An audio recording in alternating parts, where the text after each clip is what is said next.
Cougars will come onto the field with the football first. And what a moment it must be, the blood pumping through the veins of the true freshman quarterback who grew up nearby in Draper, Utah, going to Utah games. He wanted to be a Ute, making just his 6th start. Zach Wilson wearing number 11 in blue. This is the 2nd game he's seen this year here. He came as a fan to the USC game. Yeah, he stepped in nicely for Tanner Mangum in the Hawaii game. This is a scouting report on him. He's an efficient passer. He spreads the ball around to an average of 9 receivers per game. We'll see how he does here in this environment in Salt Lake City.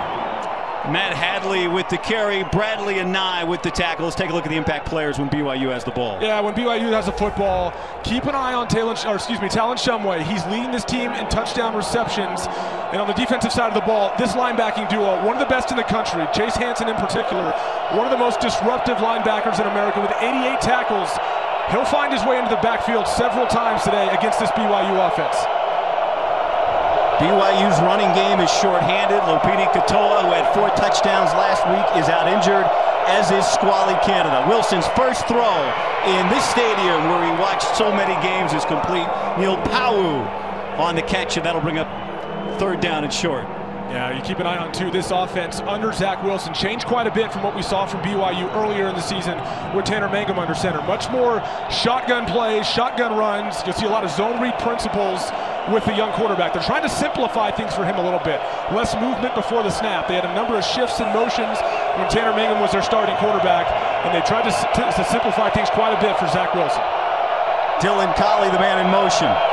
Here comes Hadley, right into Bradley and Nye, stonewalled, and there's one of the best run defense in the nation stepping up.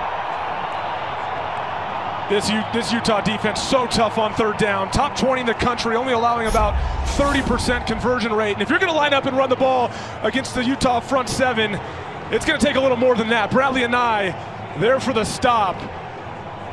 And again, this is a team that's only allowing 95 yards a game on the ground, this Utah defense. It's going to be very difficult for them to consistently get yards on the ground.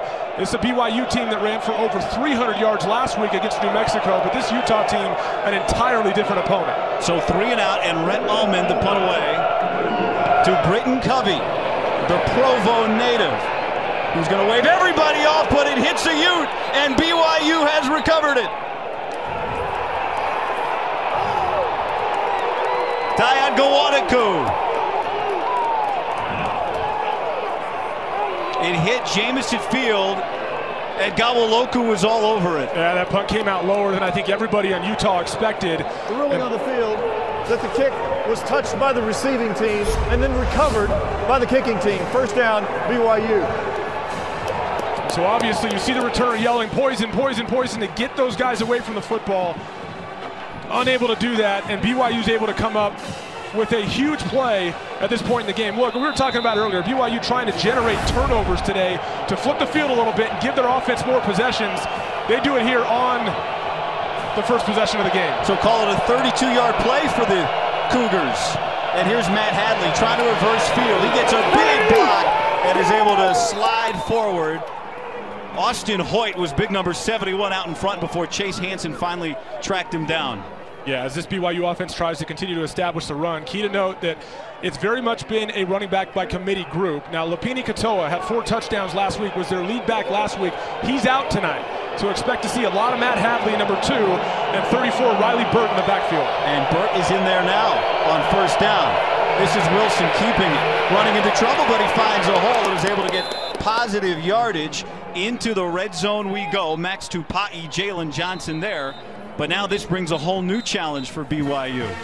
Well, if you're to the Utah defense as well, these zone read principles are something they see quite a bit in practice. Earlier in the season with Tyler Huntley, and even now with their own quarterback, Jason Shelley. They see these looks in practice quite a bit. Not to mention you see it quite a bit throughout college football. But last week, this defense had 16 tackles for a loss. It gives you an idea just how disruptive they are in that front 7. They trust their secondary and allow their front 7 to get after guys in the run game. Hadley back into the game. Oliver Heathfall, the motion man. Hadley avoids negative yardage, bounces off a defender, and cannot keep his feet. He's got a 1st down to the 8-yard line. He almost broke it. Gosh, what an outstanding job staying on his feet. You'll see early in the down, Chase Hansen comes and blows things up right from the get-go. It looked like the play was dead where it was standing. See him hit 84, the tight end, and Matt Haley is able to stay on his feet and get those extra yards to give him a first down inside the 10-yard line. This is the #1 red zone defense in the country. They allow scores on just 59% of the plays. Here's Hadley, and Chase Hansen is there. And you're going to see a lot of that tonight. The front four of this Utah defense does a really good job of occupying these offensive linemen and allowing guys like Chase Hansen to run free. Chase Hansen, Cody Barton, the two linebackers in this defense. And if you watch here, Chase Hansen just does an outstanding job pursuing the football and wrapping up for his teammates to come help out. Wilson with time to the back corner. Powell's got it. Touchdown BYU.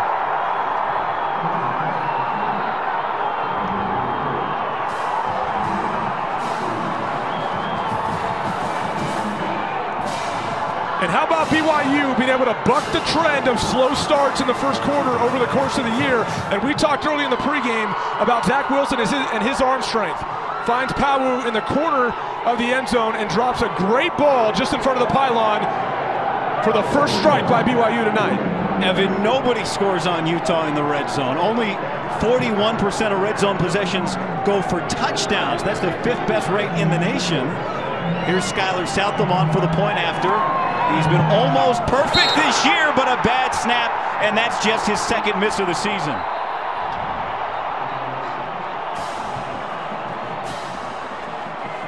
But BYU gets 6 out of a 3-and-out.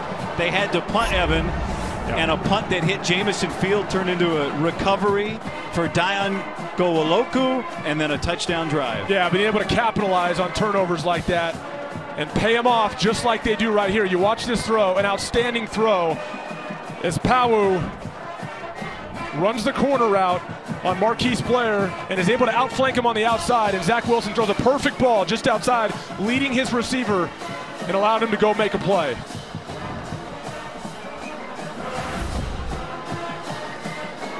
This Utah defense only had to defend the red zone once all of last week in a blowout win over Colorado. BYU was the team that pounded the rock all last week, as you said, against New Mexico State. And then on that drive, 7 plays in total on the game, 8 for that touchdown, and only 2 passes, and the second pass was that score. Yeah, and another thing, you know, you're anxious to see this BYU defense too. A much different challenge last week against New Mexico State. It was primarily an air raid team. They were geared, I think New Mexico State threw it 61 times last week, so now we get a chance to see this BYU defense come out and respond to this energy that's been created by their offense. Andrew Mickelson to kick it away. And that will sail into the end zone for a touchback. And believe it or not, Utah hasn't touched the ball on offense yet. So here comes their freshman quarterback, Jason Shelley, making his 3rd start after coming in after Tyler Huntley was hurt against ASU. The young man from Little Elm, Texas, who has not turned the ball over in his 2 games so far as the starting quarterback, and they love his demeanor talking to this coach. Yeah, that's the #1 thing Coach Whittingham will talk about, is the fact that he has not turned the ball over as a starter. Very good athlete, very intelligent, and throws with really good touch and accuracy from the pocket. Of course, he hands to Armand Shine, himself replacing an injured star. And he's been fantastic. Let's take a look at the impact players when Utah has the ball. Yeah, that's one of them right there. Armand Shine, just a couple weeks ago, had 174 yards against Oregon, taking Zach Moss's place in this offense. And Britton Covey, the leading receiver. Now on the BYU side, keep an eye on Sione Takitaki, their middle linebacker, former defensive lineman, very active for this defense. Shelley throws complete to the tight end, Jake Jackson. And that'll bring up 3rd down and manageable here for this Utah offense. Scored 30 unanswered last week. But they have really, with Shelley, done a great job of protecting the football. Yeah, and for the BYU defense, though, it's so good to see their offense come out and set the tone the way they did, because they're really a defensive-led team. There's more veterans on this side of the ball, and they've had a lot of success stopping people this year with this physical defense. TJ Green, the running back, in the flat, and he can't hold on. He was getting blocks. That's an incomplete pass. That's ruled forward and incomplete. And so it'll bring up 4th down for Utah. Yeah, this Utah receiving core has had its share of drops this year, especially early in the season.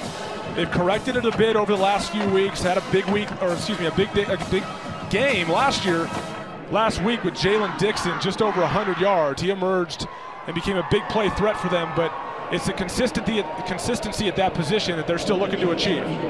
Michael Shelton back deep to receive from Mitch Wishnowsky, who was announced this week, a Ray Guy Award finalist for the 3rd straight year, the first time that has ever been done in the history of the award. He gets away a good one, and Shelton's going to have to let this bounce inside the 15, where it just takes a seat. And a nice punt from Mitch Wishnowsky, but BYU takes a turnover and turns it into. He finally gets chased out of bounds by Chase Hansen. BYU took a turnover on a fumble or on a touched punt and then got the ball back. Evans scored a touchdown, missed the extra point. That's why it's 6-0. Yeah, BYU looking obviously to establish a run. And as they do that, they're going to see a lot of man-to-man on the outside. And so in that situation, Zach Wilson, a mobile quarterback, against man-to-man coverage, you see guys down the field turn their back to him. He has the ability to get outside the pocket, so they got to be careful about that. This is Riley Burtz getting thrown back. Bradley and Nye, the conference leader in the Pac-12 with 7 sacks this year, one of the leaders of this defense. And that was one of the points of emphasis this week for Morgan Scalley, the Utah defensive coordinator. He said, look, in late down situations, we really have to be careful about holding the edge and not allowing Zach Wilson to get outside. Because right here, you'll see that BYU's going to have its issues running the ball tonight. This front 7 is as good as anybody in the country up front. And they're going to have to get it outside of the perimeter quite a bit. 5-man rush, back shoulder, but out of the reach of the tight end Matt Bushman. Corian Ballard in coverage, and now it's 3rd down and long. Going for the matchup outside of the freshman All-American at tight end, Matt Bushman. Love his skill set as a receiver. He'll be matched up with Corian Ballard, the safety, quite a bit over the course of the day. That's another matchup to keep an eye on. 3rd down jump is on.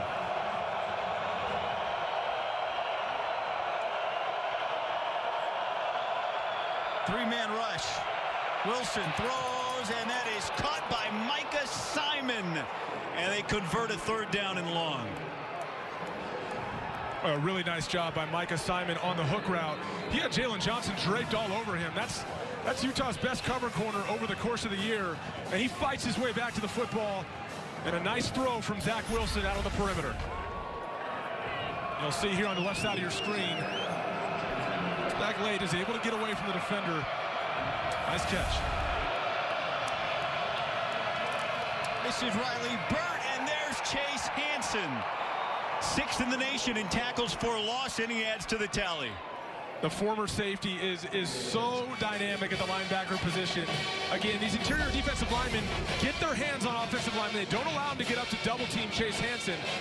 And he flies right through. He identifies and diagnoses things so quickly.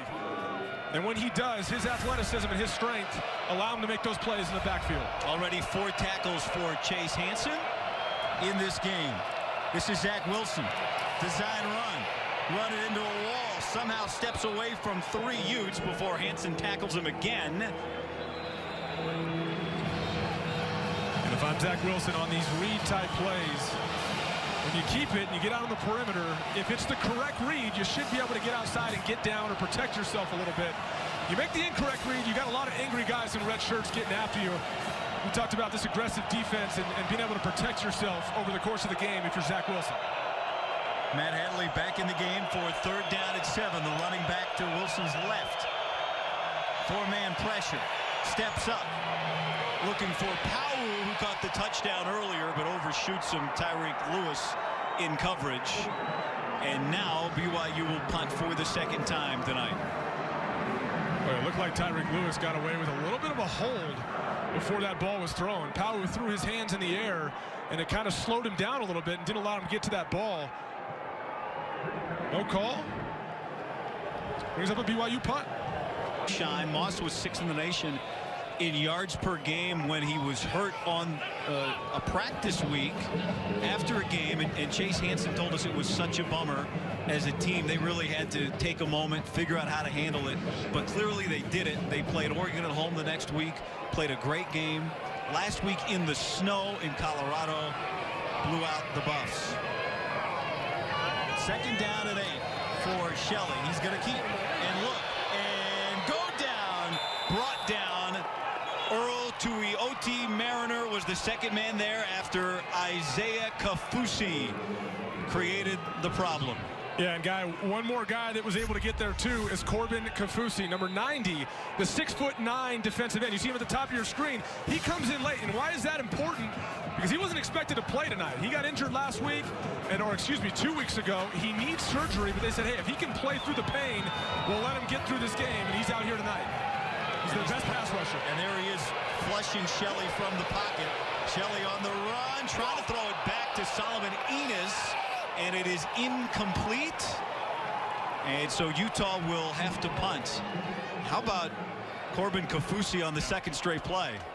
Yeah, already being disruptive, and that'll be a difference maker for them if he can be effective tonight. And schematically for the BYU defense, I like them getting up and challenging the BYU receivers. Now remember, Jason Shelley, relatively inexperienced. He's talented, but this receiver group as well, I mean, they haven't proven that they can beat you on a regular basis down the field. So get up, stop the run, be aggressive at the line. Scoring quarter of the 4 that they play over the balance of the season. The lead and the ball. Matt Hadley, the running back, with Wilson under center. Kifo, the motion man, and it's Hadley through a hole for a moment, but that hole closes quickly. That's Francis Bernard, the former BYU Cougar, who has played in this game twice as a BYU player, once as a running back, once as a linebacker. Yeah, did a nice job last week filling in for Chase Hansen when Chase Hansen was disqualified for the targeting penalty in Boulder against Colorado. And shows the depth they also have at this linebacker position for the Utah Utes. He had a team-high 10 tackles, did the junior, in that performance. Second down. Wilson to throw. Good pocket. Back shoulder. And it's caught by Matt Bushman. There's the sophomore tight end from Tucson working on Tariq Lewis. It's the second time we've seen the big tight end split out tonight. They're trying to get man-to-man coverage and trying to get him matched up. Some of these favorable matchups. In this case, Tariq Lewis. So we have a little bit of a push-off, but the good ones find a way to do it without getting penalized. Goes up with those strong hands and makes a play. This is running back by committee, receiver by committee. The tight end Hadley, the second most targeted player in the pass game. This is Hadley, the running back. Like that, the tight end Bushman, the second most targeted player on this BYU team, and Hadley's having one heck of a game so far. Yeah, it's a great story with Matt Hadley. He was playing linebacker until the middle of this season. Moved over to the running back position. He's a fifth-year senior, a leader for this offense. And you get the sense when talking to staff that how is Matt Hadley even doing this? I mean, we know he's a talented football player, but he's been such a great addition to the offensive side of the football. 2 touchdowns a week ago on the ground for the BYU offense. Said he hasn't run this much since his senior year of high school in 2011.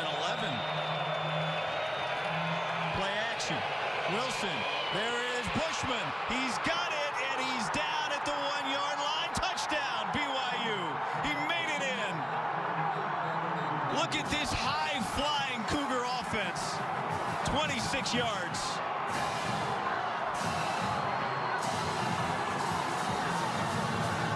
A really well-designed play. They had both tight ends to the right side of the field. They end up running what's called all go, just seams. And Matt Bushman gets out to his landmark on that seam, and Utah's defense stretches too wide on the outside tight end. And Zach Wilson delivers a strike to Matt Bushman, who's been a huge asset so far tonight for the BYU passing game. They're finding the matchups they like with the big tight end against a Utah defense that allows only 18.5 points per game. BYU has 2 touchdowns in this first quarter, including the second of the season for the sophomore tight end Matt Bushman. And that was a quick strike drive, 90 seconds after what was at the time a really good punt from Mitch Wisnowski. So Mickelson will kick it away to Britton Covey.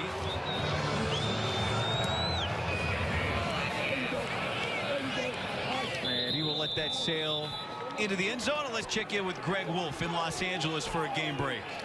Guy, thanks. Utah State, Boise State. Winner takes the division and hosts Fresno State next week for the Mountain West Championship. Jordan Love. It's Jalen Green, 9-yard score. Aggies trying to win an 11th straight. They lead 7-0 first quarter. Guy, Evan, back to you. Well, what a job Matt Wells has done at Utah State this year. Between Boise State, Utah State, and Fresno State, that is one difficult league, the Mountain West. It's been tough sledding for Utah as well. Just 9 yards of offense so far. And there's Jalen Dixon just trying to get him the ball. Somehow the high school teammate of Jason Shelley, and he loses 4. Yeah, Isaiah Kafusi does a great job recognizing what was going on with Jalen Dixon, who typically comes in and plays that slot position for Britton Covey. It's up there and stops him in the backfield, allows his teammates to come make another tackle for a loss. This Utah offense has to find a way to get some momentum here. Devin Brumfield, number 22, has stepped onto the field for what is now the 5th game of his freshman season. Shelley with time, and he throws to Cioce Mariner, dragging his toes for the reception. And let's look back at that BYU touchdown in a moment. Let's instead look here at Mariner's toes. Yeah, gets really close to the sideline. Doesn't leave himself much space. It looks like at the very least the right foot was in. I think even he might have dragged that left one as well. 0 for 2 on 3rd down so far this season.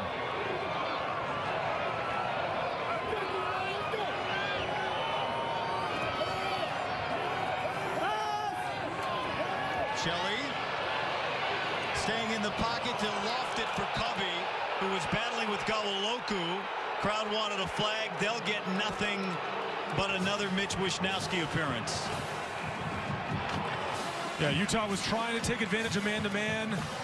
Try to run a little bit of a pick route to get the running back on a wheel route. It was sniffed out by the BYU defense, and Shelley's just trying to find something down the field. Ends up basically throwing it away. Back-to-back. Yeah, that time the Utah defense electing to only bring 3 and drop back and play a little bit of coverage and try to test Zach Wilson out that way. Obviously, he's been pretty good tonight. Jeff Grimes, their offensive coordinator, has done a really nice job of attacking the man-to-man coverage of the Utah defense in various ways, primarily with their athletic tight end, Matt Bushman. He's in the slot to the bottom. And Wilson's looking his way. He escapes one defender. That was Tupai, and he gets this away to Dylan Colley, who finally gets ridden down by Chase Hansen. But that is a 1st down. Yeah, for the Utah defense, you give yourself a really good chance if you can get there with 4. Once again on that one, they bring 4, they drop 7 into coverage. And Max Tupai gets there, you just got to make a play. An athletic quarterback like this, if you get home and you don't get him, you allow him to get outside the pocket like Morgan Scalley was afraid of, he's going to find guys down the field. And defensive coordinator Morgan Scalley says he doesn't mind not being Sac Lake City if they keep everything in front. He for the motion man. There is Riley Burt bursting through a hole across the 40 to the 41-yard line. So both these teams shorthanded with running backs. So far, BYU, you wouldn't know it. Yeah, Levahifo, too, is going to fill a void with this running back position. He's that slot guy that can do a lot of gadget-type things, a lot of jet sweep actions. And that's an indicator for the Utah defense. When they see him in the game, they see him crossing the formation, they know they got to keep their eye on him. And that time, it stretches the defense horizontally just enough to create running lanes for the running back. Hifo is the man in motion right now. And this time he will take the jet sweep, try to get around a blocker on the edge, and he gets tracked down by Marquise Blair. And it'll bring up 3rd down and short. Well, how about that pursuit by Marquise Blair? Hifo had the edge, got a nice block by his receiver on Jalen Johnson. And Marquise Blair comes through like a heat-seeking missile coming after Hifo. Really nice play by the safety.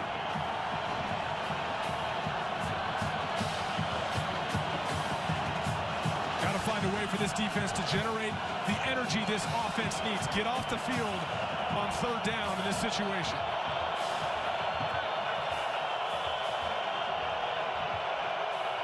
Play clock at 4. It's Hifo again. Plenty of blockers, and he does not get there. And this time it's fair caught by Britton Covey. And we mentioned all the ties between these two programs, the generations that have played on both sides, including the head coaches. Kyle Whittingham was an all-WAC linebacker at BYU. Kalani Sitake was a running back and a fullback in Norm Chow's offense. Look, that's fine, but you know, we need to at least acknowledge the hairdo with Kyle Whittingham. I'm trying to get him to bring it back. He said it's changed. These are different times, different styles. I mean, we all know Kyle Whittingham is a stud, but that might put him over the top if we can get him to bring that back. If you can convince him, if you can talk him into it, it might not fit under his keep working on it. Swim cap. 3 and out so far for Utah as Jason Shelley just runs it out of bounds and pick up a 5 yards. They had 3 and outs all last week against Colorado.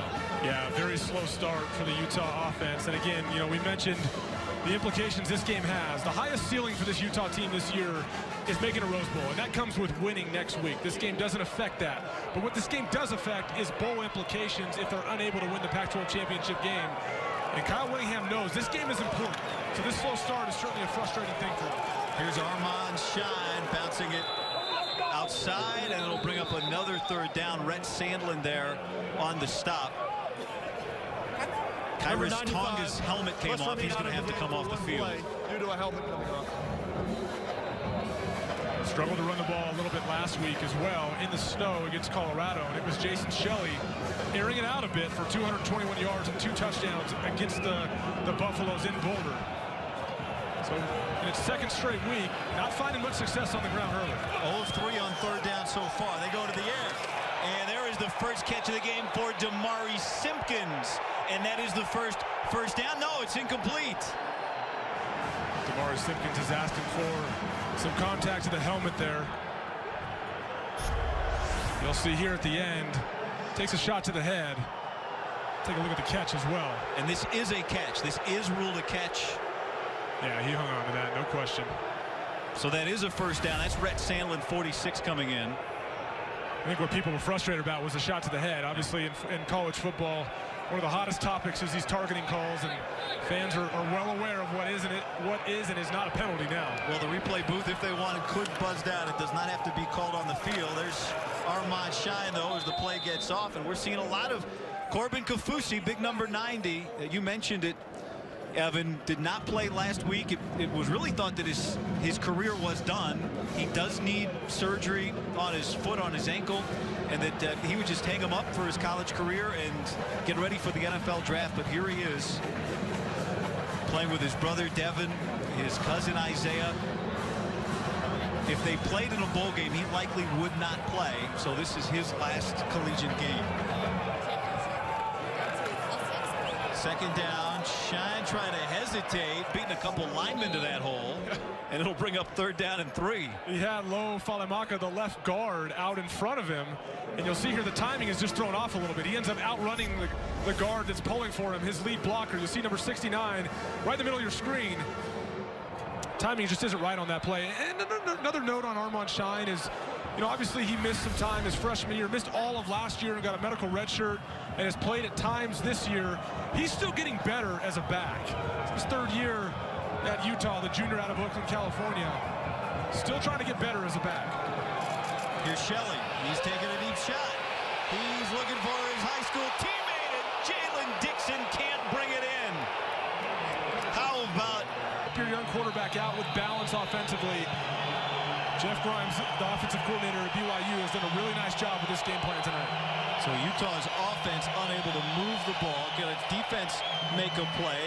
Matt Hadley with a strong 1st down run. Gets pushed backward by Corian Ballard, a 3-yard gain. Boy, the Utah's middle linebacker, Chase Hansen, number 22, does such a nice job diagnosing plays and meeting those pulling guards and those offensive linemen at the line of scrimmage. Such a disruptor in the run game. It's almost like every play, he's just hoping it's a run play so he can just tee off on these offensive linemen and these running backs.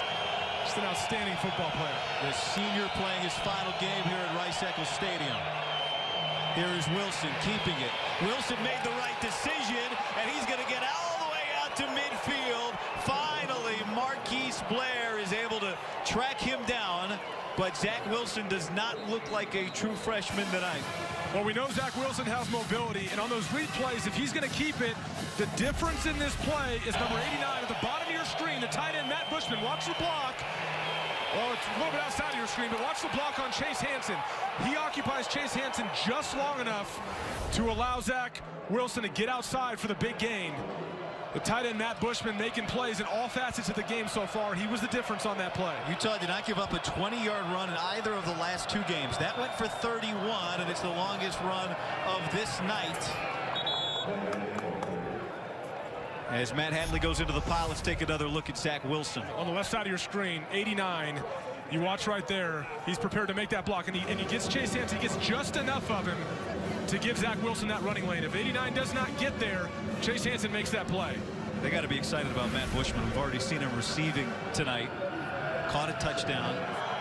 He's a complete player. He's only a sophomore, 6'5", 245 pounds, and a freshman All-American a year ago. Hadley remains in the backfield on 2nd down and 9. Make it 8. Wilson gets rid of the ball quickly, and it's nearly intercepted by Julian Blackman. They were trying to get it to Bushman again. Well, we're up here in the booth and loving what Matt Bushman is doing, and Jeff Grimes, the offensive coordinator, and Zach Wilson are loving it too. So much so that you try to throw it up in double coverage to him. That one was probably an ill-advised decision. Right in the middle of the corner, Julian Blackman and the safety Marquise Blair. Got to be careful there. Tip balls a lot of times turn into turnovers in those situations. Seems like it's hard enough to beat these Utah DBs one-on-one.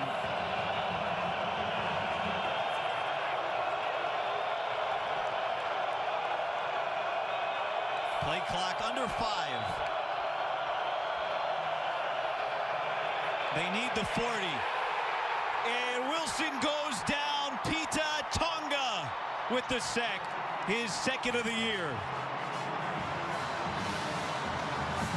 For so long, Utah has been known for their pass rush ability. Took a step back this year. They're getting back on pace this year.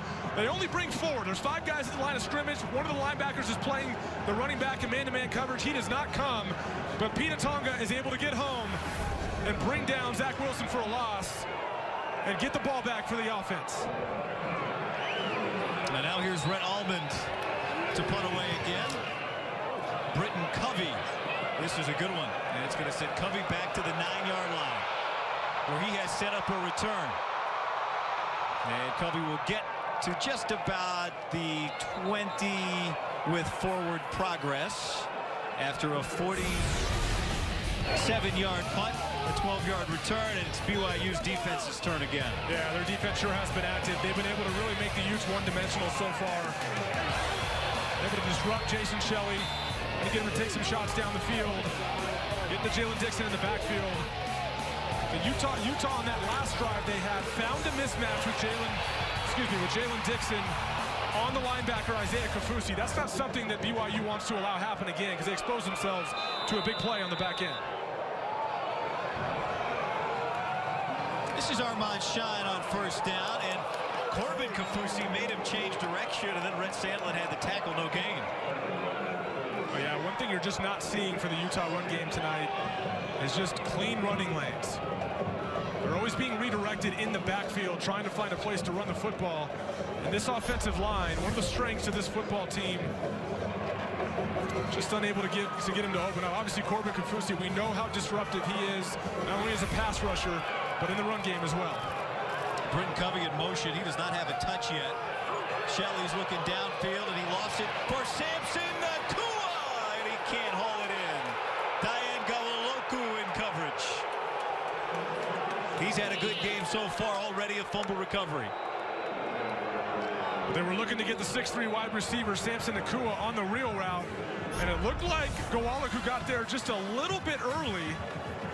Wasn't looking back for the football, maybe a second early. See right there, oh, he does look back for the football. That's actually a good no call. He's running with him. Yeah, I think that's a good no call. Yeah, but this is now 2 Utah receivers that have been open down the field. Just a little bit late. 3rd down and 10. Shelley, all the time in the world. A sitting duck, and he finally cuts it loose. Flag down, and that is caught by Solomon Enos out to the 45-yard line. And we have to check on what is our first penalty of the game, and we get to meet Kevin Hassel, our referee. 25 yards on that play if it stands. It was a nice job by Jason Shelley sticking with it, keeping his eyes down the field. Holding, defense. That foul was declined. The result of the play is a first down. That's the first third down catch of the season for the true freshman, the son of courtesy to Solomon Enos. Yeah, if you watch late in the down, Britton Covey gets loose on the back end. The safety ends up going more to the right side of the field. He has a chance, and then Jason Shelley just sticks with it, keep his eyes down the field, and the scramble drill works out well for him. And as Shelley is keeping it here, and he hurdles a defender to pick up the first down. Keenan Ellis got hurdled, and Jason Shelley is fired up this crowd. Well, we know the kind of athlete Jason Shelley is, but only 98 net rushing yards on the year. Hasn't been a huge thing for him. But watch this play right here. He elevates over Keenan Ellis in the secondary. Well, Kyle Whittingham told us this week it is not easy to be first-team All-State in 3 sports in Texas. That's what Shelley was. First carry for TJ Green, and now it feels like it's rolling a little bit here. All it takes is a couple plays like that on the scramble drill earlier, and also that play by Jason Shelley to create some energy for this offense and start hitting on a couple things and give them a chance to go in and make it a one-score game. The last 3 plays have stacked up 48 yards. That's more plays, more yards than they had in the first 17 plays of the game. As BYU has taken their first timeout, and maybe at a good time. Yes. So the Utes are suddenly feeling it in a 13-0 hole. Line this year, Evan. Yes, it has. They've had some. They had an injury early on. Lo Falemaka was originally their center. He got hurt. Orlando Umana steps in, and Lo Falemaka comes back. One of their more talented offensive linemen, but Orlando Umana had been playing so well at center, they decided to keep Lo Falemaka in the starting lineup, but move him over to guard, and it's worked out well. The last couple weeks, they've only given up 2 sacks with Jason Shelley starting. But now it's first down and 20. Shelley trying to get it back to Brant Keithy, and now it's second down. The only starters on this offense are on the offensive line that are seniors. The only senior starters, Angasiva and Jackson Barton, along with Lo Falemaka. This is a group that today on Senior Day only had 13 players, 11 scholarship seniors. Yeah, you see him there trying to take advantage of the talent of a young guy, Brant Keithy, the young tight end, true freshman. Runs like a receiver. Here is Jason Shelley trying to run like a running back, and instead he gets thrown backwards by Isaiah Kafusi, along with his cousin, Corbin. Those Kafusis can play, huh? Yeah. 4 of them on this roster, 2 sets of brothers. They're cousins. And Isaiah Kafusi, his emergence over the last 5 games has been a big deal for this BYU defense as well. They're missing Riggs Powell tonight, one of their other linebackers, so keeping 53 on the field a little more and making these kind of plays in the backfield is going to be really critical for this BYU defense. The Kafusis, uncles, dads, there's 6 of them. All of them played football at either BYU or Utah, so it is the family business. Here's Shelley as Kafusi. Corbin hits him. He gets it off, and another hurdle in vogue. This time the tight end, Cole Fotheringham. But that was third down and 22, so now it's 4th down at about 12.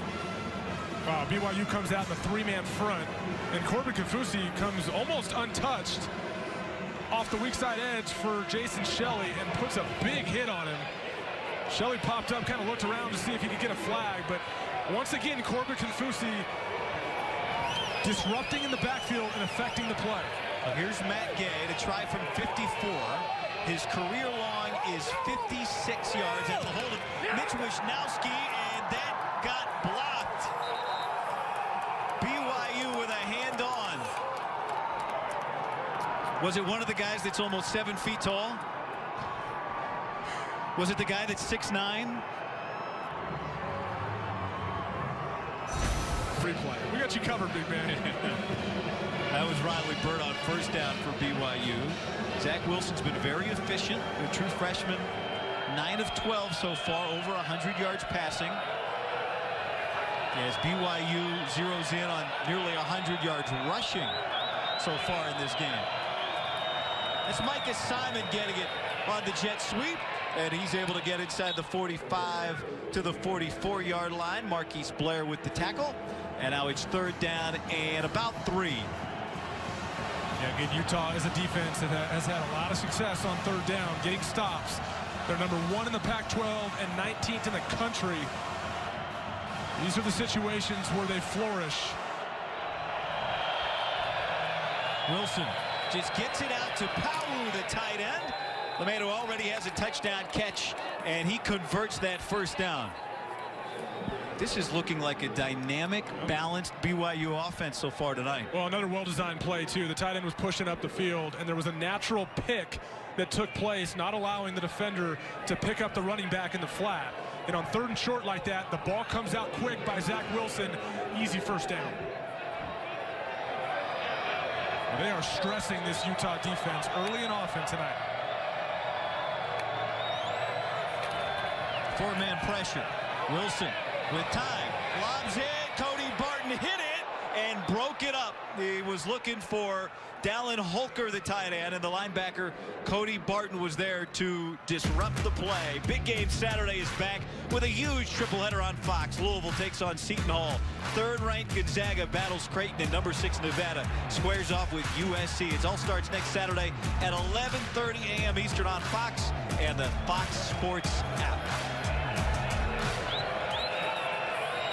2nd down and 10 for BYU. Wilson uncorks a throw, and that was dangerous. Julian Blackman with another breakup. Well, for the 2nd time, look, it's very clear tonight. They're looking for Matt Bushman, no question. We saw earlier him throw into double coverage. The ball get tipped and almost picked off. And here you see 3 Utah jerseys around, and Julian Blackman's able to jump up and get a hand on the ball. Got to be careful with those decisions. Wilson flushed from the pocket on 3rd down. He's going to stay in bounds and pick up the 1st. Francis Bernard finally with the stop, but how about this young man, Evan? Wanted to go to Utah, has been coming to Utah games his whole childhood, used to come to Utah camps, met Kalani Sitake as a youngster at those Utah youth football camps.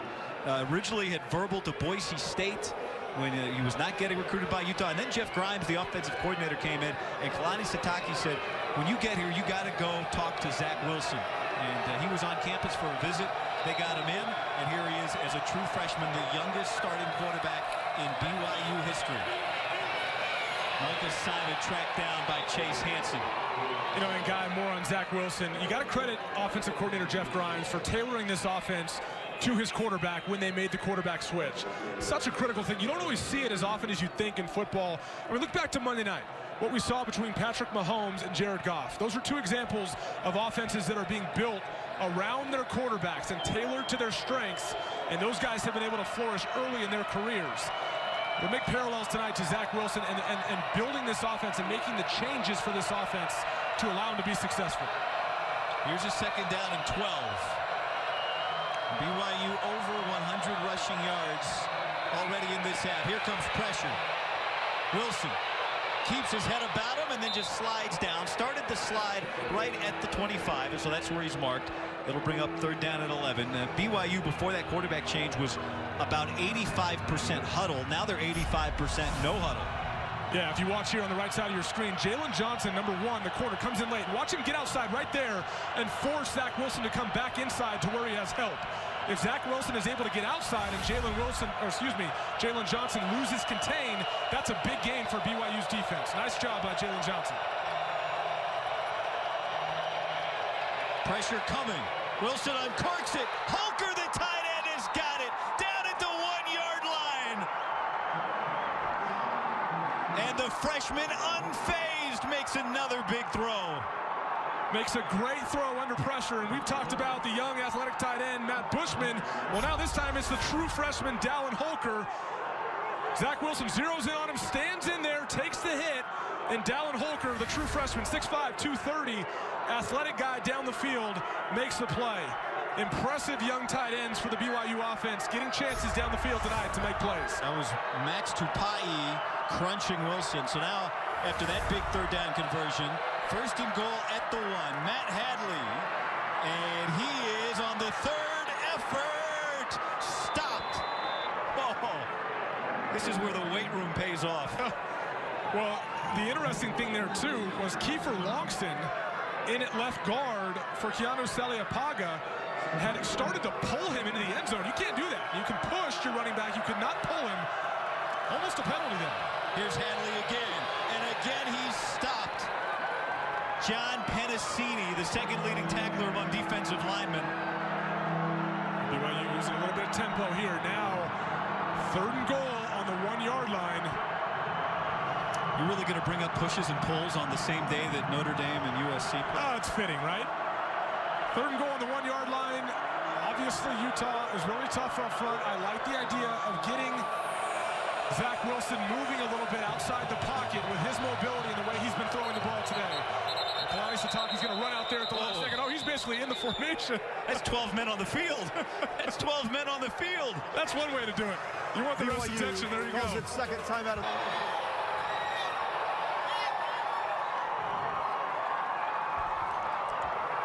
Boy, BYU elects to play big boy football up at the line of scrimmage. They got Aleva Hifo and Talon Shumway in the game, along with both tight ends. And they bring Aleva Hifo in motion. He ends up being an extra blocker to the play side of the run.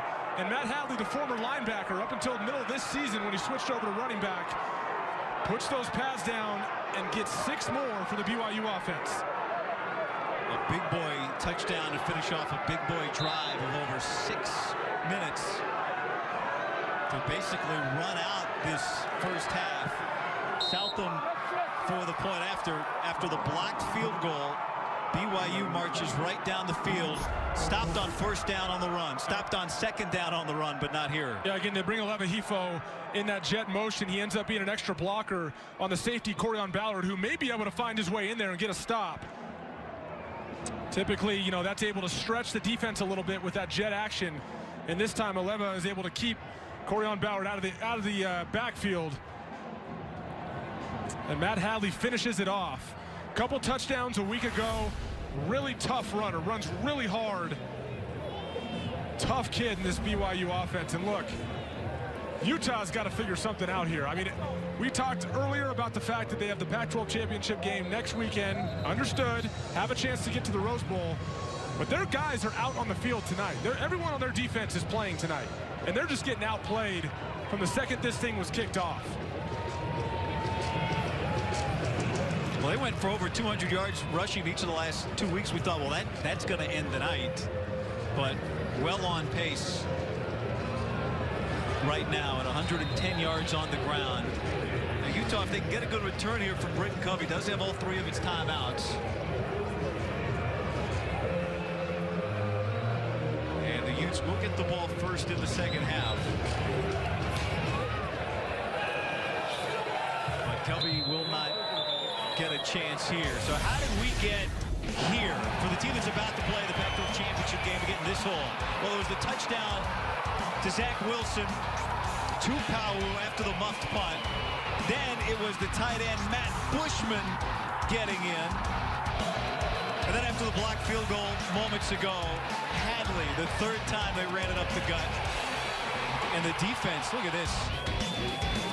88 total yards gained by Utah. Yeah, BYU has been the aggressor all night long, and give credit to the game plan as well. They have found matchups on the outside, especially with their tight ends. They've been able to exploit those matchups. And this crowd here in Salt Lake City is not happy. They understand they're Ute to the Pac-12 South champs, but this game is very important to people in the state of Utah. And Utah clearly has not come to play tonight in the first half. They've won the last 7 meetings between these two, have the Utes. But right now face the largest deficit of the season. They haven't trailed by 20 in over a year. Right now, our Britton Covey back deep, Rhett Almond to kick it away. This is the biggest hole that Utah has been in all season long. They haven't trailed by 20 points or more since October of 2017 here at home. And Covey is going to get a return to start this second half and try to light a spark as he gets out to just about the 24-yard line. The problem on offense, in part, Evan, has been they haven't gotten number 18 the ball at all tonight. Yeah, he's a difference maker for them. Came into this game as their leading receiver, 55 catches on the year for 622 yards. And he's in that slot role for them. They use him in a number of different ways and just haven't found a way to get him going. But again, let's credit the BYU defense. They came into this game only allowing just over 20 points a game. Obviously an independent school, so it's hard to find context in that relative to other conference teams, but 23rd in the country in scoring defense, and it's showing here tonight. Shelley to throw on first down. Pressure coming, and he gets it down and complete to Damari Simpkins. D'Angelo Mandel in coverage. That'll bring up a second down and manageable. Here is Mr. Everything. 2 throwing touchdowns, which is the most of any non-quarterback in the league. Played as a freshman, went on his mission. The young man from Provo. His brother Steven played at BYU. And he is the most targeted player on this Utah offense, but he doesn't have an offensive touch yet. Here's Armand Shine. And Sione Takitaki stands him up, but after Shine picks up the first down. Yeah, on that one, BYU goes with a 3-man front, and Takitaki ends up being 3 or 4 yards behind the line of scrimmage. Does a really good job of holding the point when the offensive lineman gets up to his level, sheds him, and makes a tackle. We talked about him earlier, how disruptive he's been. 88 tackles this year. Their leading tackler coming in to the season. Previously a defensive lineman, really, really active. Shelley throws out complete, and Covey has it for a moment, but that is blown up immediately. Michael Shelton, who really has taken on a bigger role since Chris Wilcox went out for the season injured. And now there is a player hurt for BYU, and that's Isaiah Kafusi. Yeah, guys, one thing you notice, the secondary on the perimeter for the BYU defense, one thing they've done a really good job with is you see a lot of throws around the line of scrimmage in the Utah offense to Britton Covey and a number of different receivers. And they've been able to get off blocks from other wide receivers. This is the secondary of BYU, and make those plays on the perimeter and limit the yards after the catch. That strategy has paid dividends for Utah's offense over the course of the year. They just can't find any room right now on those quick throws from Jason Shelley. Keep in mind, too, BYU missing was one of their best corners in Chris Wilcox, and D'Angelo Mandel, number 36, filling in for him. Chris Wilcox had 10 starts this year. They miss him, but these guys are filling in nicely in his absence. After that great play from Shelton, it's second down and 12. And there is Covey again. No, incomplete. Hit the turf, not a catch. And again, Corbin Kafusi making a difference. Only a 3-man front. He's the defensive end on Shelley's left side. He gets his hands up in the air and alters Jason Shelley's throw. And Shelley forced to go around that 6'9" reach of Corbin Kafusi. Makes an errant throw for an incomplete pass. Bringing up 3rd and long. Can they convert? Just 2 of 7 on 3rd downs so far. Pressure. Corbin Kafusi in his final collegiate game with the sack. Again, he will not play in the bowl game. A ankle, a foot that needs surgery. They say he can't hurt it anymore by playing after he missed last week. And as you said a moment ago, and we say here again, he's been everywhere tonight. Oh, he's never going to forget his performance tonight so far. As of yesterday, we didn't even think he was going to play with a lower body injury, like you said, that needs surgery. And to gut it out tonight, that high pain threshold as a 5th-year senior in this rivalry game. His first start of the year back against Hawaii, he had 4 touchdowns. This is probably the best he's played since then. And a lot of it has been strategy in the way Jeff Grimes, the offensive coordinator, has decided to attack the Utah defense. These young tight ends, Dallin Holker and Matt Bushman, have made a lot of big plays in this passing game. It's been the mobility of Zach Wilson, too, getting outside the pocket, finding mismatches. Boy, has this BYU offense looked sharp tonight. Not just on the ground like we've seen in the past, but also through the air. Completed passes to 6 different players in the first half. Matt Hadley is his running back, and he takes the handoff, and he gets forward for about 3 yards. Let's take a look at the quarterback comparison. Well, we showed you the highlights of Zach Wilson, no question, having by far the better game tonight. Jason Shelley just really has not gotten in the rhythm. Zach Wilson has even picked up 57 yards on the ground. Quite a performance tonight. And coming out of the locker room after halftime, we were really anxious to see how this Utah offense would respond after the halftime. And BYU defense gets another stop. And back to Hadley, who scored the touchdown before the half, and that'll bring up 3rd down and short. Francis Bernard there. As you said, independent, hard to compare, but This is the third big-time Pac-12 defense they've played this year. They've played now the top 3 defenses BYU has in the Pac-12. Cal, Washington. They scored 18 points against Cal. They scored 7 against Washington. They have 20 so far tonight. Certainly the most impressive performance here tonight against this Utah defense in Salt Lake City. And they've been really good on third down. Here's Wilson, intercepted, picked off by Julian Blackmon, and he takes it back for the first Utah score of the night. The first touchdown of his career ignites this crowd.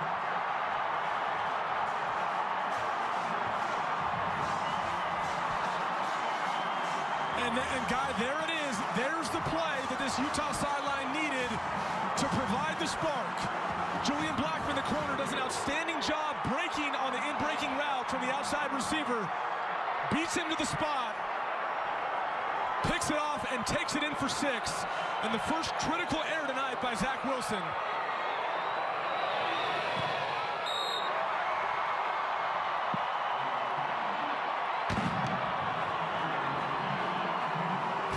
It's Julian Blackmon's ability to drive on this football. Building now even more. Yeah, Julian Blackmon, a very talented corner. You're watching him up top. He's had some issues this year on deep balls, but if you watch his in-breaking route, watch him put that back foot in the ground and look at that closing speed as he beats the receiver to the spot, and he takes care of the rest from there. He's been beat on go routes repeatedly over the course of the season. It's been a little bit of an issue. He was an all-league player a year ago. Very talented. And boy, does he show up at the right time for this Utah defense. When they need it the most, finds a way to make a play. 13th interception of the season for the Utah defense, back out onto the field. And maybe the loudest it's been here since early in this game, as Matt Hadley is able to just barrel forward out to about the 30 for 5 yards on first down. Yeah, some energy in here now. And we talked about the young quarterback, Zach Wilson, the true freshman for BYU. How does he respond after a critical error? That's the thing you notice about young guys on the road in a hostile environment. Critical error finally comes to get him. How does he respond after this, and what does this BYU offense do to answer the mistake capitalized on by Julian Blackmon? It was the 3rd interception thrown by Wilson so far this season. Patiently, Hadley reaching but shy of the first down marker. Blair and Francis Bernard combining. And so 3rd down and very short. And we've seen Zach Wilson take some chances tonight, going to some tight ends into some double and triple coverage. I think that one was more result. It's a great play by Blackmon. In a hurry, Hadley redirects. Does he get there? It looks like he is just across the stick.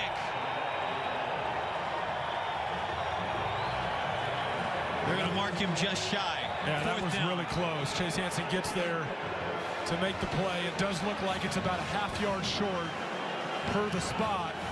Are they thinking about this? Yeah, I think BYU's got to punt this ball. Look, I know there's energy here, and you want to stop the kind of the onslaught from Utah and stop the energy of this stadium, but you don't get this 4th down, and you put yourself in a really, really difficult spot. I think it's the right thing here by Kalani Sitake to punt the football. Play clock is winding down, and the play clock has expired. And so because perhaps of that indecision, it's going to cost. Delay of game, offense, 5-yard penalty, still 4th down. That is just the 2nd accepted penalty and the 3rd called penalty of this entire game. So pretty clean for a rivalry in that respect, at least. Got to love that, too. Nothing wrong with not having too many penalty flags, right? Good tempo, good flow, good clean play. Britton Covey back deep. Brett Almond to punt after the 5-yard penalty. And he gets a ton of air under this, but it's not getting a lot of carry. It does take a good bounce. But solid starting field position now for Kyle Whittingham's team. Yeah, for Troy Taylor and the Utah offense, your defense has made a game-changing play.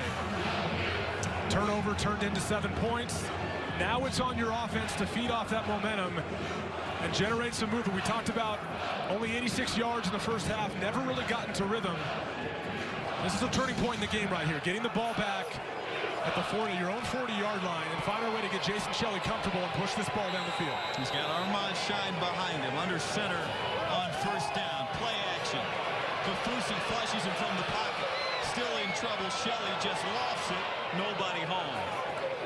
Ball got past the line of scrimmage. Yeah, they're running some play action. For intentional grounding. The quarterback was outside the pocket, and the ball went beyond the line of scrimmage. Second down. They're running a play action look, trying to get Solomon Enos on the deep cross and man-to-man coverage. The pocket collapsed a little bit. Jason Shelley had to escape. No clear throwing lane, just decides to throw it away.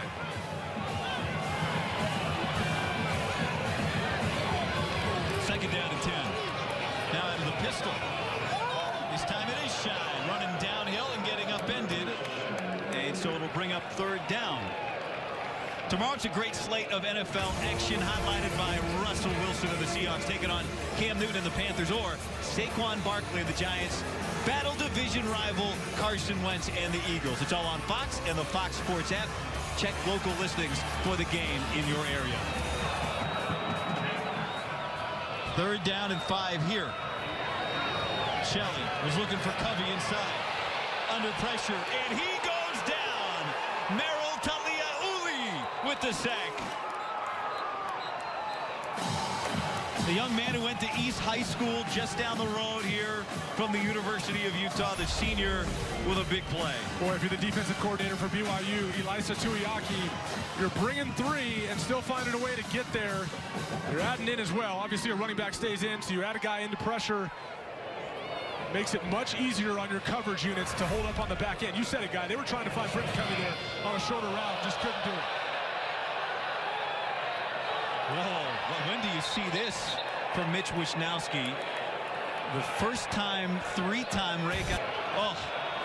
Yeah, he knew it right away, too, and it wasn't a great snap. That ball ends up in the stands. You see in the top right, there's a guy in the stands that actually catches that football. But when it comes to punters, that's like catching a Hank Aaron home run. What a catch! Speaking of great catches, Matt Bushman. How did he bring that in? Was this one-armed? Boy, this is an outstanding catch. You watch him at the top of your screen, ends up running the go route up top, and this time they find him isolated on Cody Barton. And look at that grab, and gets his feet in bounds.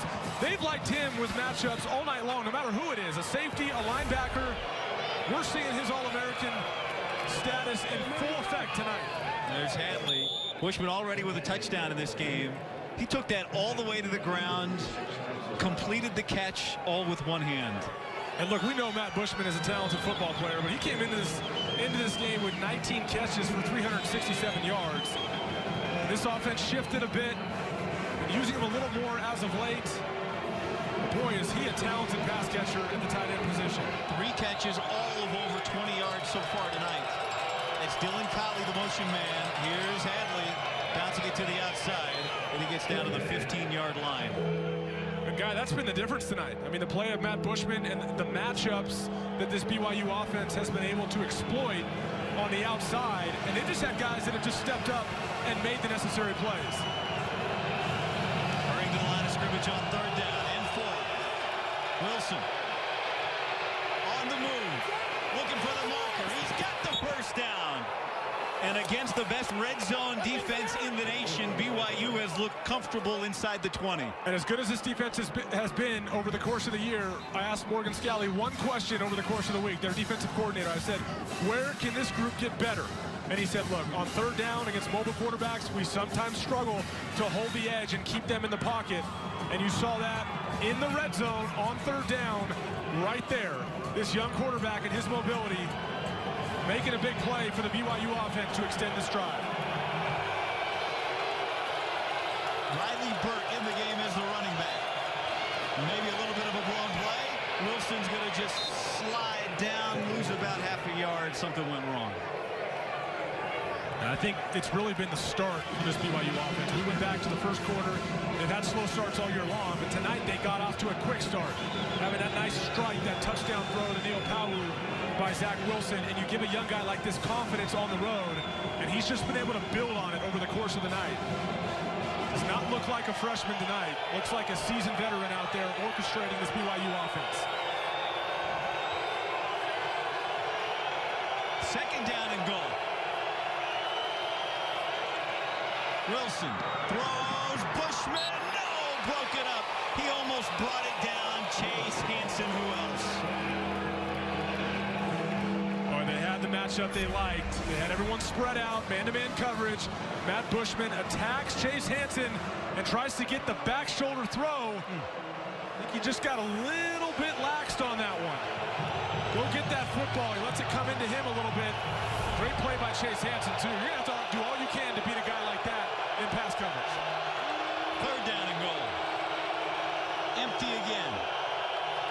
Hadley, the receiver, in the slot. He's the man that takes the football. He's reaching for the pylon, and he is stopped up just shy of the goal line.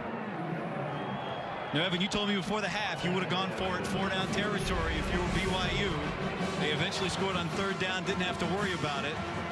Well, that was when they had 4 straight chances when it was first and goal on roughly the 1-yard line. In this situation now, kicking it makes it 23-7, so it takes you over. Go for it. This is Hadley, and he steps in.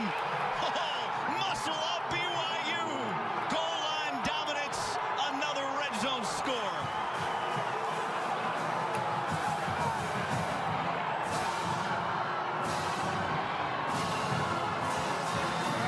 How about the call by head coach Kalani Sitake and Jeff Grimes, being the aggressor here on the road, feeling the momentum that they've been able to establish over the course of the night.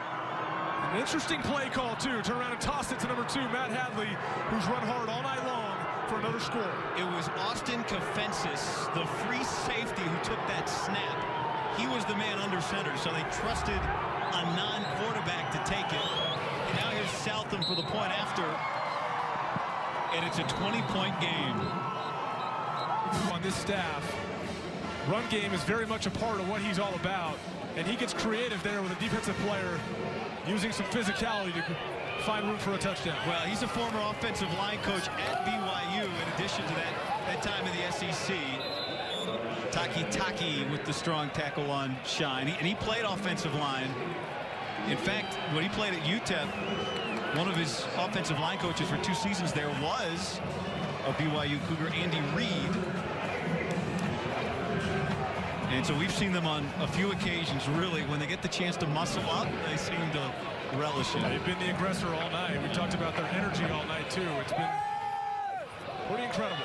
Here's Shelley, long throw, that's complete. Solomon Enos will make it a second down and short. No, that's a first down. Move the chains. We talk about the BYU energy. They know at 6 wins, it makes them bowl eligible, but they know every additional win just puts them in a better spot. Chance to get to 7 wins tonight, and maybe put them in an even better bowl than they would have been invited to originally. Here's some tempo, upended TJ Green, but he's got a first down. Career high 9 carries last week against Colorado for Green. That's his second of this night, the freshman from Chandler, Arizona. And here he is again. And this time just a couple. And guy for the Utah offense, we just haven't seen them really take many shots down the field. We saw it earlier in a mismatch with Jalen Dixon on Isaiah Kafusi, one they should have connected on. And they just really haven't been able to loosen up the BYU defense and take some shots down the field. They have to find a way to do this to keep this BYU defense honest. Shelley dumps it off. Green again, and just making the tackle. He was down before the ball came out. Was Tanner Jacobson. Yeah, the ball came out a little low. Solomon Enos was there in position to lay a block and possibly spring him loose. TJ Green, that is, and the ball's thrown a little low. Third down and short, and Green, it looked like he might see the hole, and then it got stopped up. Sione Taki. What a defender. I think Utah's going to go for this. You can feel the frustration in this stadium with these Utah fans, just waiting for this offense to break through, provide some sort of excitement, provide some sort of spark. Their defense has done its job in trying to provide that spark with the Julian Blackman pick, the pick 6.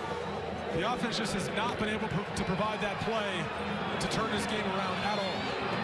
Shine goes in motion. He's at the top now on 4th down and 1. Here's Shelley, draw up the middle. He's got the first down. Austin Lee is able to push him back, but he did gain enough yardage to move the chains. Yeah, Austin Lee almost got there in time. The Utah transfer who was here for his freshman year, now at BYU as a redshirt junior, the most active player in this secondary. It's been a force on this defense. 35 tackles on the year. Almost able to stop Shelley short of the first down marker there. But new set here for the Utes. Here's pressure.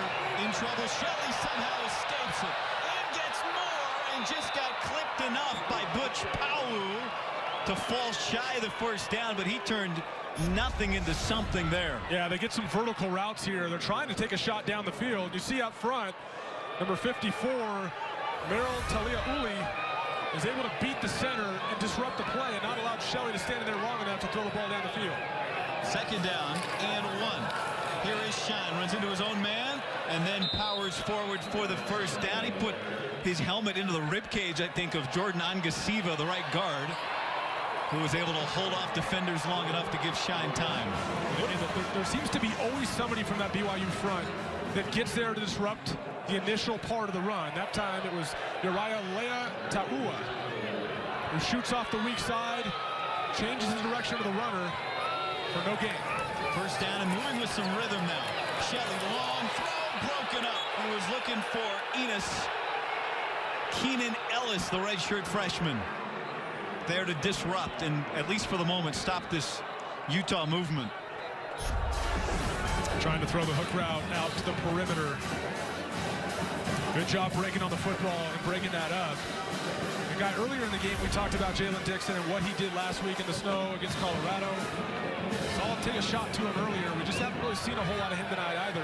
Provides a good downfield threat for him. Shelley.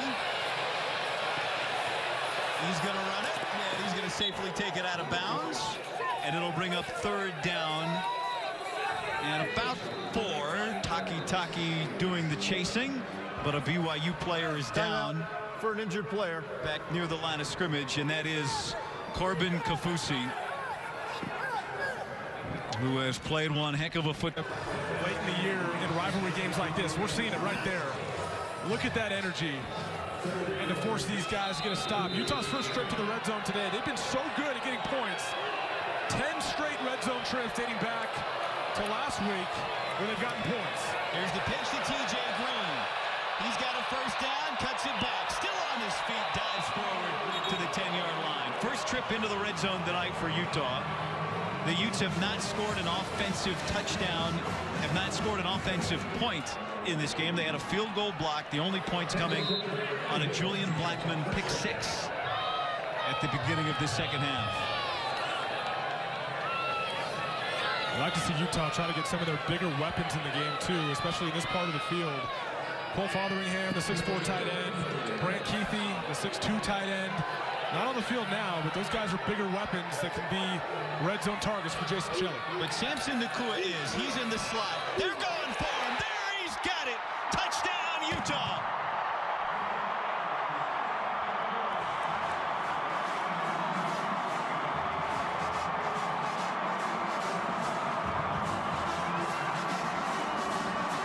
Don't pack the bus for Santa Clara just yet. They've got some fight in them. Well, we talked about bigger weapons in the red zone, and you're right, guys. Samson Nakua is one of them.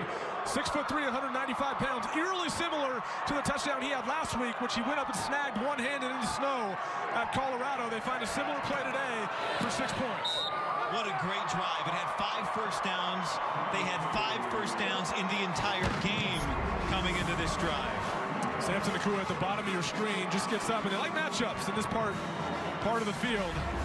Able to run the in-breaking route. Beat the linebacker for a touchdown. Watch him, number 3 on the inside at the bottom of the screen. Does a nice job using his hands, getting the swim move, getting around the defender. That's a big guy, 6'3", 195 pounds, goes up and gets the football, and Jason Shelley puts it where only he can get it. Well, what this must be like for Samson Nakua, who knows this rivalry well. His brother Kai was a great player at BYU, was one of the stars of the game 2 years ago when he had a fumble recovery and 2 interceptions. A lot of fans might remember, and a controversial targeting that disqualified Kai from that game. Sampson was watching that game as a redshirt that year.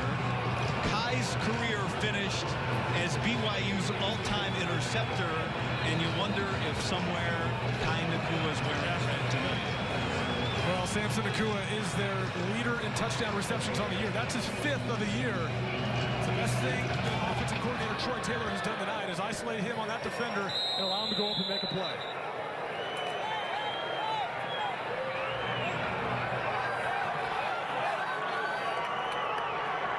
So BYU led 20-0 at halftime. They've had answers all night long. Zach Wilson and this offense led by a lot of young guys, including their quarterback, the true freshman. They have found answers, and they've been able to respond all night long, even after mistakes. And don't expect Jeff Grimes and head coach Kalani Sitake to back off at all either. They're going to remain the aggressor as we head into the 4th quarter of this football game. Matt Hadley, the running back. Wilson will give it to him. Brick wall. Let's check in with Greg Wolf in Los Angeles with a game break. Guy, thanks. Wild night in College Station between LSU, Texas A&M. 5th game ever to go to a 7th overtime. A&M needing a 2-point conversion for the win. Kellen Mond. It's Kendrick Rogers, his 3rd 2-point conversion in overtime. Highest scoring game in FBS history, and the Aggies knock off number 7 LSU, 74-72. Back to you guys. What? What happened to that SEC defense, man? What? And again, no implications really for college football playoff. I don't think LSU was going to be a contender. They'll get jumped by these conference champions, but nonetheless, still. We're going to 7 overtimes tonight. A 27-14 BYU lead. 2nd down and 12. BYU has the football. Nice inside pitch to Hadley. Well, that gets snuffed out by, of course, Chase Hansen. Hadley is shaken up. BYU is very thin at the running back position tonight. Timeout for an injured player. Their guy at the half, we talked about the 247 yards. As we see the Matt Hadley run here and Chase Hansen sniffing it out. We talked about the 247 yards that BYU allowed in the, or excuse me, Utah's defense allowed in the first half, on pace for nearly 500. Now keep in mind, Utah's defense on the year only allowing 312 yards a game. That's 1st in the Pac-12, 14th in the country. And they've stepped it up here in the 3rd quarter. That 3rd quarter we just finished, they only allowed 59 yards. So getting back to what they do best on defense and even generating a touchdown with Julian Blackman. Well, we know that BYU's offense already is without Squally Canada, still out, dealing with concussion issues. Lopini Katoa, who scored 4 touchdowns last week, injured, not playing tonight. And now here goes Matt Hadley. And so they might very well be down to run, really true running back in Riley Burt. We haven't seen Tyler Algier tonight. He'd be up next as Hadley limps off after what was the 10th tackle of the night for Hansen. There is Riley Burt. Yeah, he had 10 carries a week ago against New Mexico State. He's got some experience. He's probably their fastest running back. He just hasn't been great between the tackles. Does really good in space, but it's just getting him more and more comfortable between the tackles. He's 6'1", a little taller than most running backs. He's going to have to carry a load tonight. And also, we talked about Zach Wilson, the game he's had. He's also going to have to step up in the absence of these really good running backs they have on this BYU offense. And you just wonder, I might be getting a little ahead of where we need to be, but if that missed extra point comes back at any time tonight now, early in the game for BYU. Riley Burt is the running back. He is the runner, and he's got very limited space to operate, and BYU will punt. Boy, this would be a big moment for Britton Covey, the star receiver for Utah. The speedster to generate a big play and give his offense a head start.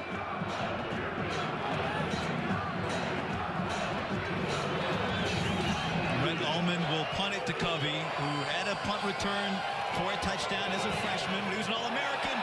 A terrible punt. Shanked sideways. This won't even get to midfield. It bounces out at the 46-yard line. 3 yards on that punt. And let's take a look back at the Utes last drive, Evan, the best of the day. Yeah, they've had some success on the ground with TJ Green. Got some movement from Jason Shelley, using his athleticism to get up the field. Getting out on the perimeter and finally getting into the red zone like we talked about. They've had so much success in the red zone, and here finding the big receiver, Samson Nakua, for his 5th touchdown of the year for the Utah offense. Correction, a 15-yard punt. So we've seen a 10-yard punt and a 15-yard punt. Corbin Kaufusi is back into the game. Here is Covey, was looking to throw. Instead, he's going to cut it back, reverse field, and he gets tackled that time by Kairos Tonga, who had the blocked field goal earlier tonight. But you just called it, Evan, trying to find a way to get Covey to make a play. Well, we know the success he's had as a thrower at times, but the benefit of giving it to someone like him is if he doesn't have it, he's totally comfortable as a ball carrier. Oftentimes you see players not comfortable as a ball carrier and try to throw the ball away or throw it up, and it ends up getting intercepted. He takes care of the rest from there. He's thrown 2 touchdowns this year. This is COC Mariner. Devin Brumfield was the running back in the game, and now that tackle was made by Matt Criddle. But for Mariner, that's his 2nd catch of the night. And it's 1st down and 10. Now TJ Green in a running back besides Shelley. Shelley's going to keep it. Shelley's got a hole, and he sidesteps and then lunges very close to another 1st down. Boy, he fought with the big left guard, Lo Falemaka, as he pulls around and becomes the lead blocker for Shelley on the key. See 69 right there on the left side of your screen. It's a big man right there out in space. He puts his pass down and makes a nice physical block for Jason Shelley.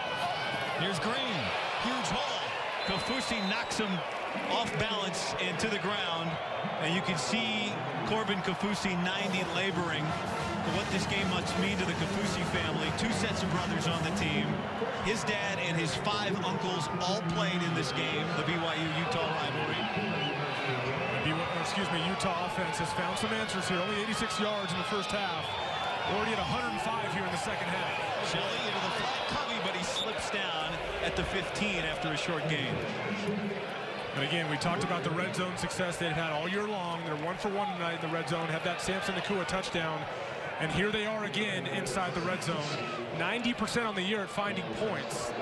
But it's touchdowns tonight that they need to find. They have to finish drives with touchdowns. They have an outstanding kicker in Matt Gay, but it's getting touchdowns to make this a 1-score game. They've scored on 11 straight red zone drives going back 2 weeks. Pressure, but Shelley got it away.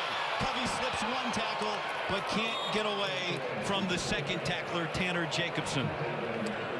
The BYU defensive coordinator, Elisa Tuiaki, talks about how they like to let Sione Takitaki kind of roam in that 2nd level. Their middle linebacker, number 16, has a really good sense for sniffing things out. You see right there, doesn't make the tackle, but he's the first one there to slow Covey down and allow his teammates to come in and pull him to the ground.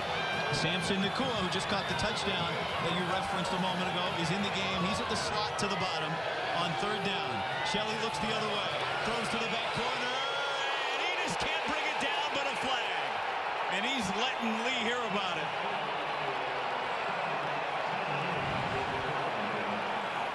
Boy, Keenan Ellis was in position, and Solomon Enos is running the fade route in the end zone.